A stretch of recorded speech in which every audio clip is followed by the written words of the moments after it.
ఆప్కి అదాలత్లో film star Sonu Sood గారి మీద మోపిన తర్వాత ఆరోపణ ఇదే.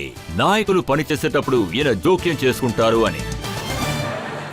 సోను, చాలా మంది లీడర్స్ చెప్తూ ఉంటారు, ఈ ప్రజల్ని వెళ్లి కలవటం అనేది, వాళ్ళని ఇంటికి పంపించడం, వాళ్ళకి వైద్యం చేయడం, వాళ్ళ దగ్గర ఓటు తీసుకోవడం మా పని, ఈయనెందుకు మధ్యలో వస్తున్నారు అని.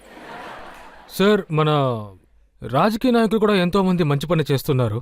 నాకేమనిపిస్తుందంటే సార్, మన ఇండియన్ సైకాలజీ ప్రకారం ఒకరిని మనం లీడర్గా ఎంచుకుంటే వాళ్ళే అన్ని పనులు చేయాలి. సమస్య ప్రజలది కాదు, సమస్య రాజకీయ నాయకులు. సంజయ్ రావత్ శివసేన నాయకుడు. మీరు ప్రజల్ని బస్సులో కూర్చోపెట్టి పంపించడం మొదలుపెట్టిన వెంటనే ఆయన ఏం రాశారంటే, కొన్ని పొలిటికల్ పార్టీస్ సోనూ సూద్ గారిని ఒక మహాత్మాగా మార్చడానికి ప్రయత్నిస్తున్నారు అన్నారు. అవును సార్, ఆ విషయం నాకు కూడా తెలుసు. బట్ ఐ థింక్ ఇదొక పర్సెప్షన్ అనే చెప్పాలి. వాళ్ళు ఏమన్నారంటే, సోనూ సూద్ గారు మోహం పెట్టుకుని మహారాష్ట్ర ప్రభుత్వాన్ని. సార్, కానీ మీరు చూసినట్లయితే ఈ వెవ్వేరు పార్టీలు వాళ్ళ వాంగ్మూలాల్ని మార్చేశారు. ప్రతి ఒక్క పార్టీలో కూడా మొత్తాన్ని షిఫ్ట్ చేశారు. కానీ నేను ఈ రోజు వాళ్ళు చాలా అన్నారు, అంటే ఇది కూడా అన్నారు, లాక్డౌన్ అప్పుడు ఎవరికి పర్మిషన్ దక్కనప్పుడు ఆయనకు మాత్రం డ్రైవ్ చేయడానికి పర్మిషన్ ఎలా దొరికింది? సార్, ఆ సమయంలో నేను మహారాష్ట్రలో ఉన్నాను. పోలీసుల దగ్గర పర్మిషన్ తీసుకోకుండా తీసుకున్నాను. రూల్స్ ప్రకారం మొత్తం అన్ని చోట్లకి నేను పర్మిషన్ తీసుకున్నాను. అఫీషియల్ గా నేను పర్మిషన్ అన్ని చోట్లకి పంపించాను. వాళ్ళు మీరు మోడీ మనిషిని చెప్పారు. సార్, మోడీ సార్కి అందరూ వాళ్ళ మనుషులే.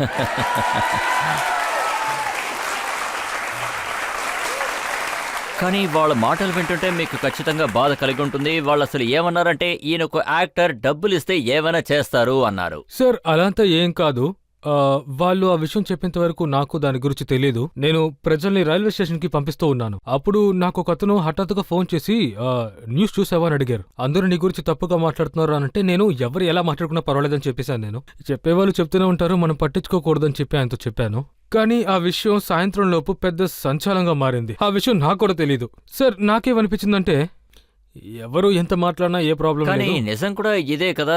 వాళ్ళ ఉన్నట్టుండి ఏదో పెద్ద ప్రాబ్లం అయింది, మీరు వెంటనే సాయంత్రం సీఎం గారిని కలవడానికి వెళ్ళారు. కంప్లైంట్ చేయడానికి వెళ్ళలేదు, ఎందుకంటే నాకు తెలిసిన కొంతమంది ఫ్రెండ్స్ అక్కడ ఉన్నారు. ఏదో మిస్అండర్స్టాండింగ్ అయి ఉంటుందని నాకు చెప్పారు.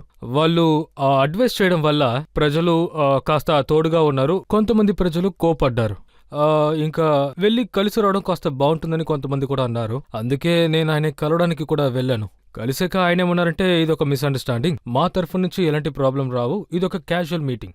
కానీ విషయం అంతటితో పూర్తవలేదు. బిఎంసీ ఏమన్నారంటే, ప్రెసిడెన్షియల్ హౌస్ ని మీరు ఒక హోటల్ గా కన్వర్ట్ చేసేశారు అని. ఆ విషయంలో మీ మీద కేసు పెట్టారు. సార్, అది నేను కట్టింది కాదు. అసలు ముందు అక్కడ హోటల్ గానే అది ఉంది. నేను చేసిందల్లా ఏంటంటే, ఎవరైతే మైగ్రెంట్స్ వాళ్ళు అక్కడ ఉన్నారో, ఎవరికైతే సరిగ్గా ఇల్లు లేదో వాళ్ళనే అక్కడికి రప్పించాను. సో మైగ్రెంట్స్ ఎవరైతే ఉన్నారో వాళ్ళు మాత్రమే అక్కడ ఉండిపోయారు.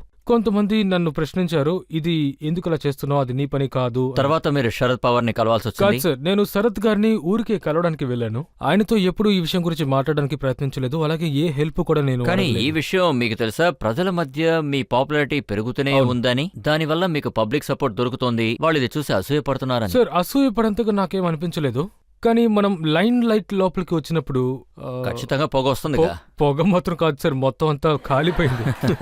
కానీ ఇవన్నీ జరుగుతాయి సార్, దీనివల్ల ఏ పనులు మనం ఆపకూడదు. మా అమ్మగారు చెప్తూ ఉంటారు, జీవితంలో స్పీడ్ బ్రేకర్స్ రాకపోతే నువ్వు జీవితంలో సరైన దారిలో వెళ్ళట్లేదు, స్పీడ్ బ్రేకర్స్ వస్తేనే సరైన దారిలో వెళ్తున్నట్టు చెప్తారు. కానీ కొంతమంది అదే సమయంలో మెచ్చుకున్నారు. ప్రియాంక గాంధీ గారు మీకు ఫోన్ చేశారు. అవును, ప్రియాంక గారు కాల్ చేశారు. కాల్ చేసి మీరు బాగా పనిచేస్తున్నారని నాతో చెప్పారు. ఇంకా స్మృతి ఇరానీ గారు కూడా నాకు కాల్ చేసి అదే విషయం చెప్పారు. ఆవిడ అప్పుడప్పుడు కాల్ చేసి మీరు చేస్తున్న పని కొనసాగించాలని బూస్ట్ ఇస్తారు నాకు. ఐ థింక్ దీనివల్ల నాకు సరైన దారిలో నేను వెళ్తున్నట్టు అనిపిస్తుంది. చాలా మంది చీఫ్ మినిస్టర్ వాగ్మూలాన్ని నేను విన్నాను. పంజాబ్ సీఎం అమృతర్ సింగ్, ఉత్తరాఖండ్ సీఎం రావత్ గారు, ఒడిశా సీఎం, వాళ్ళందరూ మెచ్చుకున్నారు, ట్వీట్ కూడా చేశారు. అవును సార్, ఫ్లైట్ స్టార్ట్ అయినప్పుడు ఇంకా బస్సు స్టార్ట్ అయినప్పుడు నేను ఆ ఊరికి వెళ్ళాను. నేను అన్ని స్టేట్స్ కి వెళ్ళాను. ఇండియాలో ఫస్ట్ ఫ్లైట్ ఎగిరినప్పుడు అది కొచ్చిన్లో ఎర్నాకులం అని ఒక స్టేట్ ఉంది. అక్కడ దాదాపు 170 మంది అమ్మాయిలున్నారు. అక్కడ వాళ్ళు స్టిచ్చింగ్ ఫ్యాక్టరీలో పనిచేస్తున్నారు.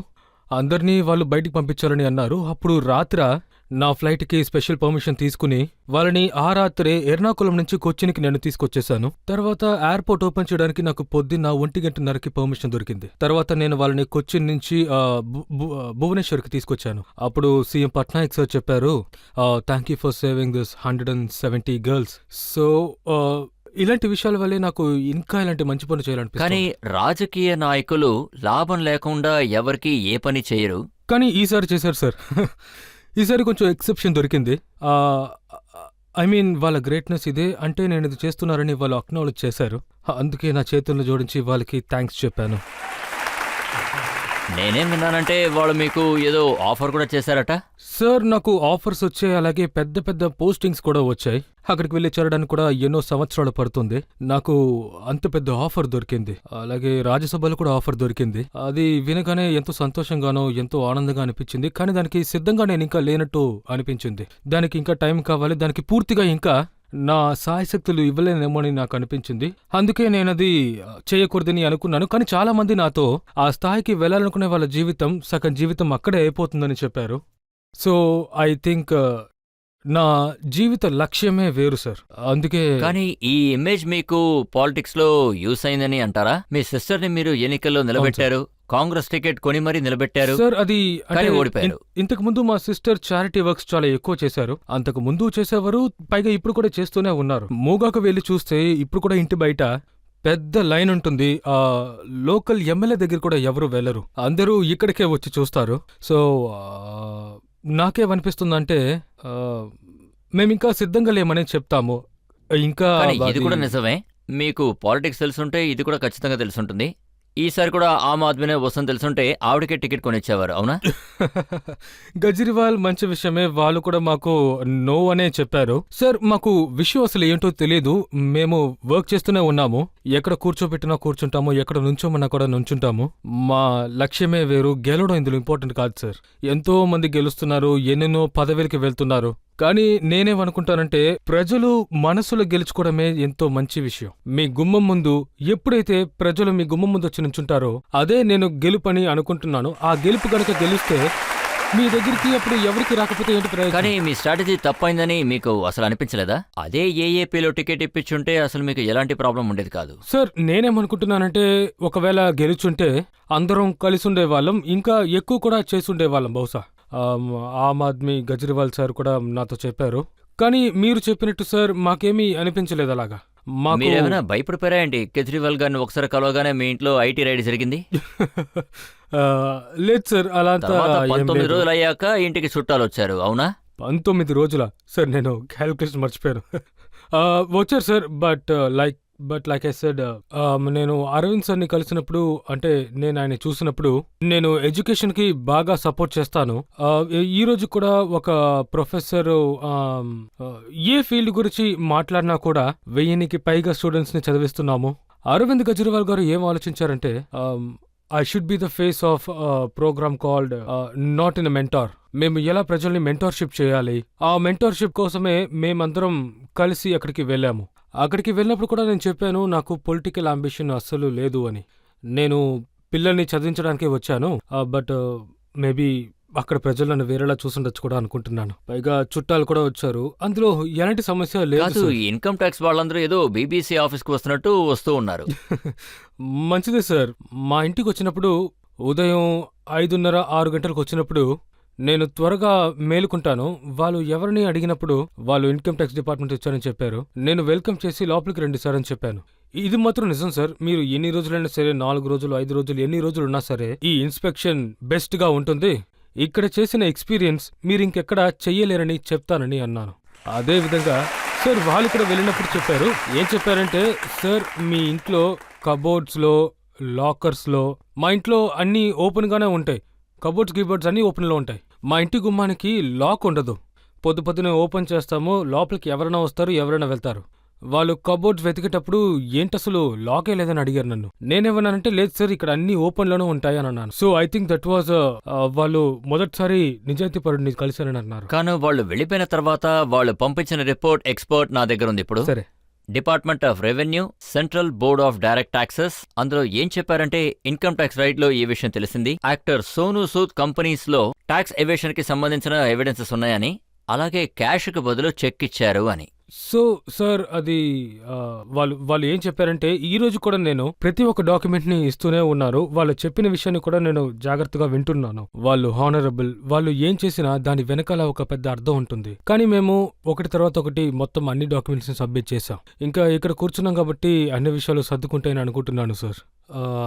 బట్ లైక్ ఐ సెడ్ వాళ్ళ పనిని వాళ్ళు అలాగే పూర్తిగా ఇంకో విషయాన్ని కూడా చేశారు. మెన్షన్ చేశారు.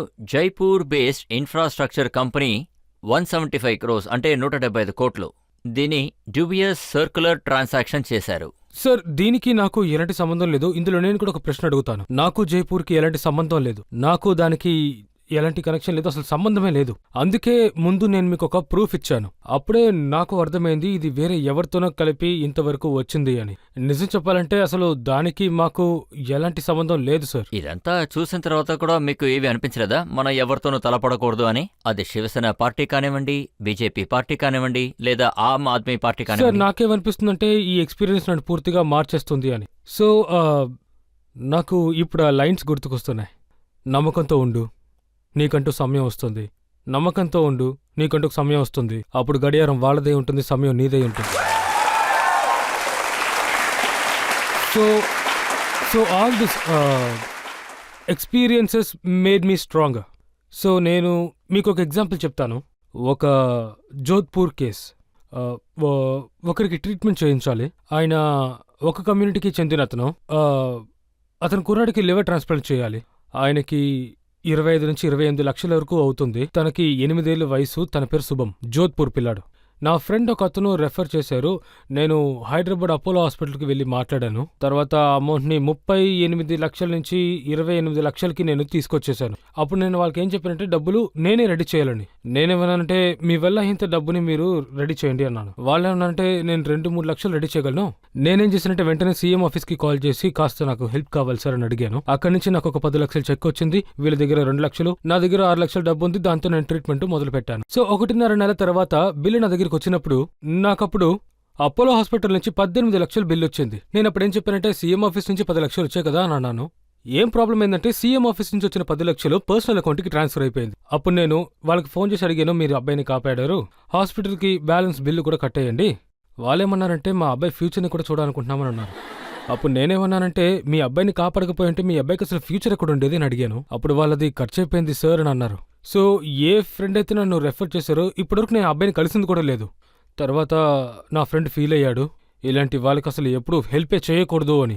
కానీ నా లైఫ్లో నాకేమనిపించిందంటే వేరే ఎవరికైనా నాకు వచ్చిన ఎక్స్పీరియన్స్ వాళ్ళకి వస్తే ఇవన్నీ వద్దని చెప్పి వదిలేసి వెళ్ళిపోయి ఉండేవారు. ఈ తలకాయ పొట్లు ఎందుకు మనకని చెప్పి వదిలేసేవారు. కానీ ఆ తర్వాత కూడా మేము చేస్తూనే ఉన్నాం. ఇదంతా మాకు ఒక టెస్టింగ్ లానే సార్. ఇది మాకు ఎన్నో విషయాల్ని నేర్పిస్తుంది. దీన్ని స్టాప్ చేయకూడదు. ఒకవేళ స్టాప్ చేస్తే గనక అదొక ప్రశ్నార్థకంగా మారిపోతుంది. ఇక్కడ నేను ఖచ్చితంగా ఈ విషయం చెప్పి తీరాలి. అమితాబ్ గారు రాజకీయాల్లోకి వెళ్లిన తర్వాత కొద్ది సంవత్సరాలు తిరిగి వచ్చేసారు. మళ్ళీ ఆయన వచ్చిన తర్వాత ఏమన్నారంటే రాజకీయం ఒక బురద అని చెప్పారు. సార్ నాకున్న ఎక్స్పీరియన్స్ ప్రకారం చెప్తాను. ఎస్, ప్రజలు మిమ్మల్ని వేలు చూపిస్తారు. అప్పట్లో పెద్దవాళ్ళు చెప్పారు, ఈ లోకంలోకి రావాలనుకుంటే వీపిని దృఢంగా పెట్టుకోవాలంటారు. మంచి చేసినా వెనకాలే కొడతారు, మోసం చేయాలని కూడా వెన్నుపోటే పొడుస్తారని. సో నాకేమనిపిస్తుందంటే వేలు చూపిస్తారు, మీరు వినగలిగితే మీరు సర్వైవ్ అవ్వగలరు. ఒకవేళ మీరు ఎమోషన్ అయితే గనక మీరు సర్వైవ్ అవ్వగలరని అది ప్రశ్నార్థకంగా మారుతుంది. మీరు ఏమంటున్నారంటే ఇండియాని మనం కలపగలం అంటున్నారు. అవునా? అయితే రాహుల్ గాంధీ గారు బాధపడతారు. ఇండియాని కలపడానికి బయలుదేరారు కదా. సార్ ఎవరు కంబైన్ అవ్వాలనుకుంటారో వాళ్ళు వచ్చి కంబైన్ అవుతారు. నేను దాని గురించి ఆలోచించను. అది రాహుల్ గాంధీ గారు కూడా చేశారు, మీరు చేశారు, వీళ్ళు కూడా చేశారు. చూసారా అందరూ ఇలా కలిసికట్టుగా కూర్చున్నారు. నేను ఏమంటున్నానంటే సోను, మీరు చాలా మంచి పనులు చేస్తున్నారు. నిజంగానే మీరు మీ సేవల్ని కంటిన్యూ చేయాలి. అదే సమయంలో కొంచెం జాగ్రత్తగా ఉండడం కూడా ముఖ్యం. ఇప్పుడు పబ్లిక్ నుంచి ఎవరైనా ప్రశ్నలు అడగాలనుకుంటున్నారా? నేను మిమ్మల్ని ఒకటి అడగాలి. మీరు ఎన్ని పనులు చేస్తూ ఉంటారు? వర్కౌట్ అయిపోయింది, యాక్టింగ్ అయిపోయింది, ఇంకా సోషల్ సర్వీస్ అయిపోయింది. ఇవన్నీ మీరు టైమ్లీ ఎలా మేనేజ్ చేయగలుగుతున్నారు? అది నేను ఎలా చేస్తున్నానో నాకు తెలియదబ్బా, కానీ నువ్వు అడిగిన ప్రశ్న కరెక్టే. అంటే అది ఇవన్నీ అసలు ఎలా జరుగుతున్నాయో నాకు అర్థం కావట్లేదు. మనకి సంతోషంగా ఉన్నప్పుడు ఒక విషయాన్ని మనం ఎంజాయ్ చేస్తున్నప్పుడు దాన్ని అసలు ఎప్పటికీ వదలం కదా. కోవిడ్ సమయంలో నాకు ఇంకా గుర్తుంది, నేను 22 అవర్స్ మేలుకునే ఉంటాను. కొన్ని రోజులైతే అసలు పడుకోకుండా కూడా ఉన్నాను. 1 గంట 2 గంటలే పడుకుండేవాడిని, అయినా టైర్డ్ అయ్యేవాడిని కాను. ఇంకా మీరు ఏమి చేయకపోయినా కొద్దిసేపట్లో టైర్డ్ అయిపోతారు, ఏమి చేయాలని కూడా అస్సలు అనిపించదు. నాకు తెలిసి టైం మేనేజ్మెంట్ ని చేయడం ఒక మెంటల్ గేమ్ అని అంటాను. ఎవరి దగ్గర టైం ఉండదు. ఒకవేళ మీరు అనుకుంటే ఆయన ఏమంటున్నారంటే రోజంతా మీరు ఈ పని చేస్తూ ఉంటే ఇక యాక్టింగ్ ఎప్పుడు చేస్తారని అడుగుతున్నారు. ఇప్పుడు నాకు ఒక సినిమా స్టార్ట్ కాబోతుంది. సార్ చెప్పారు ఎప్పుడు నా ఫోన్ నా చేతిలోనే ఉంటుంది, సగం సమయం మొత్తం చారిటీలోనే ఉంటుంది, ఇంక సినిమా ఎప్పుడు చేస్తారని అడిగారు. కానీ ఈ పయనం చాలా ముఖ్యమైనదే. బట్ లైక్ ఐ సెడ్, నా ప్రయత్నం నేను చేస్తాను. బట్ మీకు తెలుసుగా, నాకు 2 ఇంపార్టెంటే. సార్, నా ప్రశ్న ఏంటంటే మీ నెక్స్ట్ మూవీ ఏమని తెలుసుకోవచ్చా? అవును, నేను ఇప్పుడు ఒక సినిమా చేస్తున్నాను, ఫతే. అది సైబర్ క్రైమ్కి సంబంధించింది. నేను ఆ సినిమా అసలు ఇప్పుడు ఎందుకు చేస్తున్నానంటే, నేను ప్రజలకి హెల్ప్ చేస్తున్నప్పుడు నా పేరుతో ఫోన్తో ఫేక్ అకౌంట్ ఓపెన్ చేసి నేను లోన్ ఇస్తున్నట్టు చాలా మందిని మోసం చేశారు. నేను దాదాపు 200 నుంచి 300 ఎఫ్ఐఆర్లు ఫైల్ చేశాను. నేను దీని గురించి రీసెర్చ్ చేస్తున్నప్పుడు అర్థమైంది, సైబర్ క్రైమ్ ఒక పెద్ద లోకం అని, అదొక పెద్ద నెట్వర్క్ అని. పెద్దవాళ్ళు మాత్రమే కాదు, మీరు చూసినట్టయితే ఏం కూడా హ్యాక్ అయింది. ఇప్పుడు చిన్న చిన్న వాళ్ళ దగ్గర నుంచి డబ్బుల్ని తీసుకున్నారు. అందుకే ఆ సబ్జెక్ట్ని ఎంచుకుని నేను చాలా హోంవర్క్ చేసి రాశాను. తర్వాత నేను కొన్ని మంచి రైటర్స్ని ఎంచుకున్నాను. ఆ సినిమా పేరు ఫతే. ఇంకొద్ది రోజుల్లో ఆన్ ఫ్లోర్ కి వస్తుంది, మేబీ ఈ ఇయర్ ఎండ్కి వస్తుంది. And hope we can entertain you.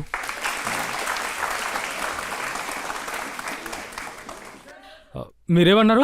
Sir, నేను ఒకటి అడగాలి. చెప్పండి. సార్, నా పేరు వర్ష. నాకు చెవులు వినిపించదు, ఇది నా సింబాలిక్ లాంగ్వేజ్. మీ పేరు ఎలా సోనువో మాలాగా చెవులు వినిపించిన వాళ్ళు మాట్లాడే సైన్ లాంగ్వేజే ఇది. సార్, నా ప్రశ్న ఏంటంటే, నేను మీ దగ్గర 2 క్వశ్చన్ అడగాలనుకుంటున్నాను. నా ఫస్ట్ క్వశ్చన్ ఏంటంటే, యాక్టింగ్ కెరియర్లో నా డ్రీమ్ ఏంటంటే యాక్ట్ చెయ్యాలనేదే.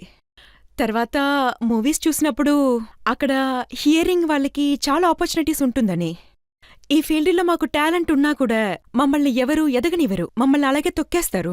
మా దగ్గర ఈ సింబాలిక్ లాంగ్వేజ్ ఉంది, దాంతో మేము... మీరు యాక్టరా? అవును సార్. అవును సార్, ఇంతకు ముందుగా నేను చాలా లైవ్ షోస్ అంతా పర్ఫామ్ చేశాను. కానీ ఛాన్స్ ఇస్తానని చాలా మంది నన్ను వాడుకున్నారు. అందుకే నా డ్రీమ్ని నేను వదులుకున్నాను. వర్ష, నేను మీకు ఇది మాత్రమే చెప్పగలను, మీ కళని మీరు గివ్ అప్ చేయకండి. నాకు చాలా ఆనందంగా ఉంది మీరు ఈ స్టేజ్లో. నేను మీకు పర్సనల్గా చెప్తున్నాను, మీ కళని ఏ రోజు వదలకండి. ఇంతమంది ముందు, సార్కు ముందు మీకు ఒక మాటిస్తున్నాను. నేను ఏదో ఒక పోర్షన్లో నేను మా ఫతే సినిమాలో మీకు తప్పకుండా ఒక చిన్న అవకాశమైనా ఇస్తాను, ఓకేనా? Thank you so much sir. Thank you very much. Sonu గారు, ఇదే మీ స్వభావం. ఈ స్వభావం వల్లే మీరు జీవితంలో ఇంకా పైకొస్తారు.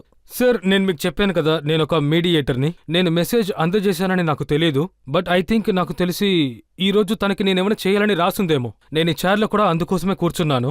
బట్ లైక్ ఐ సెడ్, నేను ఏమైతే చేయాలనుకుంటున్నానో అదైతే తప్పకుండా చేస్తూనే ఉంటాను సార్.